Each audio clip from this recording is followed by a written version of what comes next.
What's happening, guys? This is Bharat Nagpal for iGyaan.in, and today we're going to be taking a look at the gaming performance of the Xperia Z. Now, this is a new 5-inch Full HD display smartphone from Sony, and it's been launched in India today.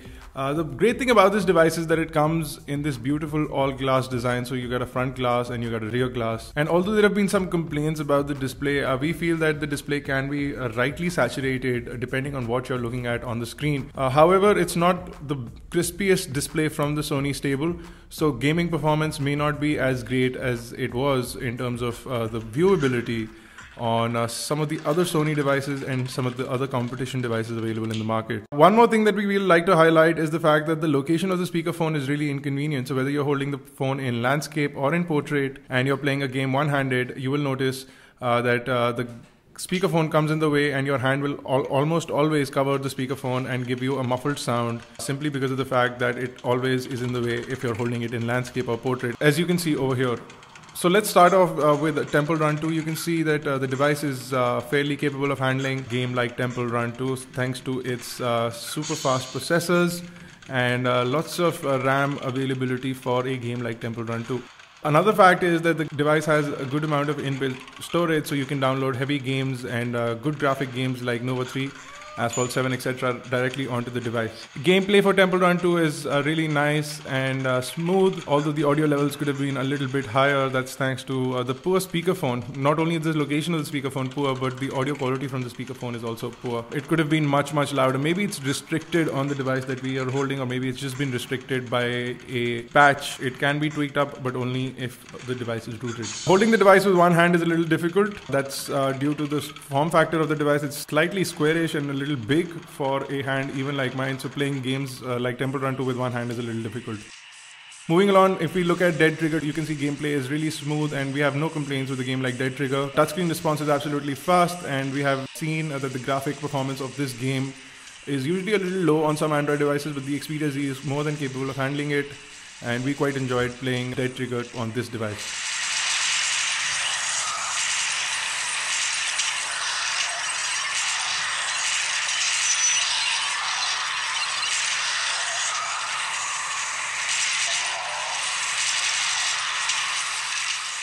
Moving along to Nova 3, we can see that Nova 3 performance is great as well. Touchscreen response is good. The only difference is that the home screen buttons are almost in the way and you might end up tapping them, causing you to end the game without you actually wanting to end the game.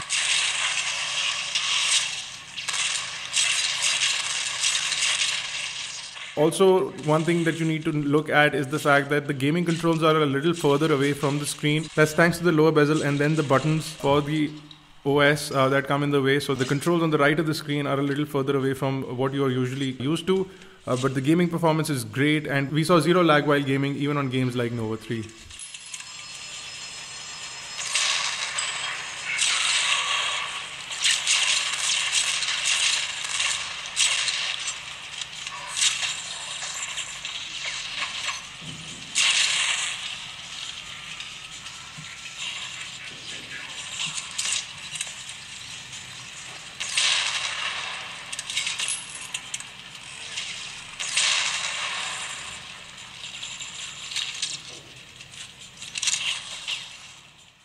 Let's move along to Asphalt 7. Now, playing this game with the accelerometer was absolutely great, but I personally prefer playing this game with the on-screen controls. And as you can see, the gameplay performance is excellent. You will thoroughly enjoy gaming on the Xperia Z simply because I did not experience any lag in whatever games I played whatsoever, and the device is quite capable of handling all sorts of gaming on the screen using the processor, and everything works out great. The phone does heat up a little bit on the backside, and that's usually due to the fact that it has glass, so the heat kind of passes through, versus a polycarbonate body or a plastic body where the heat does not pass through. So nothing to be alarmed about, because it does not drain the battery as in many other cases. Two downsides of the Xperia Z are the fact that the display is not very vivid in terms of the colors, and the location of the speakerphone is really awkward for the device. If you can get over that, the device is more than capable of playing high graphic games. We have a nice full HD display, so you get good graphic renders, and the overall device performs great in terms of gaming. So we are quite happy with the Xperia Z when it comes to gaming. You can take your call and you can decide whether or not you want to invest in this device.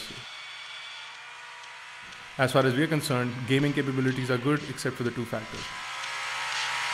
Come on, just one more lap.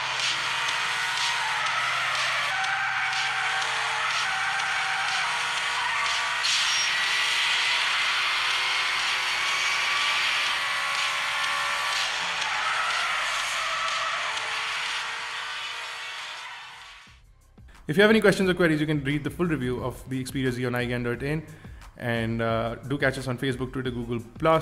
Do subscribe to us on YouTube, youtube.com/iGyaan, youtube.com/iGyaan TV for iGyaan Network. Thank you guys for watching.